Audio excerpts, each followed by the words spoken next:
Part 1-এ আমরা শিখেছি set টুর পরিবর্তন, কমা ইনভার্টেড কমার পরিবর্তন। আজ আমরা শিখব ইনভার্টেড কমার ভেতর পার্সনের পরিবর্তন। ইনভার্টেড কমার ভেতর যদি ফার্স্ট পারসন, সেকেন্ড পারসন থাকে, এগুলো পরিবর্তন করতে হয়, কিন্তু থার্ড পারসন থাকলে কোনো পরিবর্তন করতে হয় না।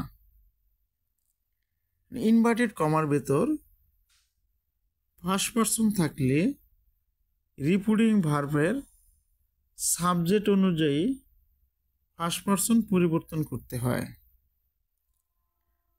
এখানে সেট টু হচ্ছে রিপিটিং ভার্ব, রিপিটিং ভার্বের সাবজেক্ট হচ্ছে নাসিমা, অবজেক্ট হচ্ছে দ্য বয়। অর্থাৎ বক্তা হচ্ছে নাসিমা, শ্রোতা হচ্ছে দ্য বয়।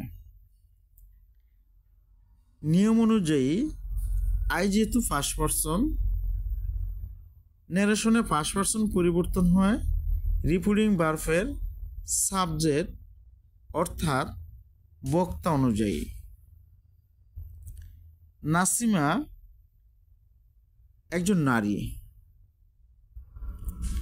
নারীর ক্ষেত্রে আয়ের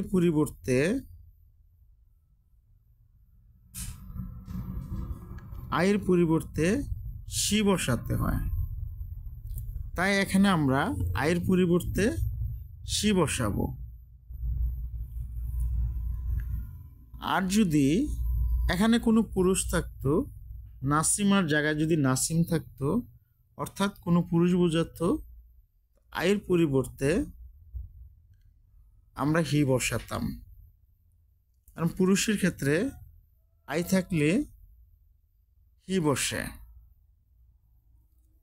সেকেন্ড পারসন ইউর, ইউর হচ্ছে প্রসেসিভ ফর্ম, আর ইউর হচ্ছে second person. Second person repeating ভার্বের অবজেক্ট অনুযায়ী পরিবর্তন করতে হয়। ভয় একজন পুরুষ, পুরুষ হলে ইউর পরিবর্তে হিজ বসাতে হয়, তাই আমরা এখানে হিজ ব্যবহার করব। আর বয়টা যদি কোনো নারী থাকতো, তো ইউর পরিবর্তে হার বসতো। দ্বিতীয় বাক্যে the sons said to the old man, ছেলেরা বৃদ্ধ লোকটিকে বলল, how will we find it. এখানে ফার্স্ট পারসন হচ্ছে উই।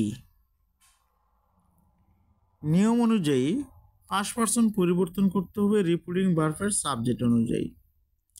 এখানে সাবজেক্ট হচ্ছে দ্য সন্স, সন্স হচ্ছে প্লোরাল, তো উইর পরিবর্তে আমরা এখানে দে ব্যবহার করব।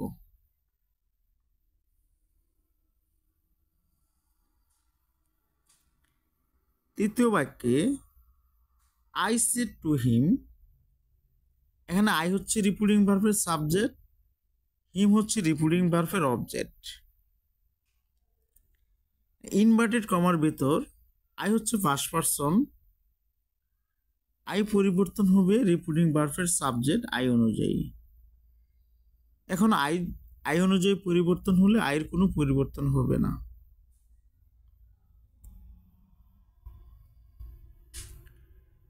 মাই ফার্স্ট পারসন, মায়ও পরিবর্তন হবে রিপিটিং ভার্বের সাবজেক্ট আই অনুযায়ী।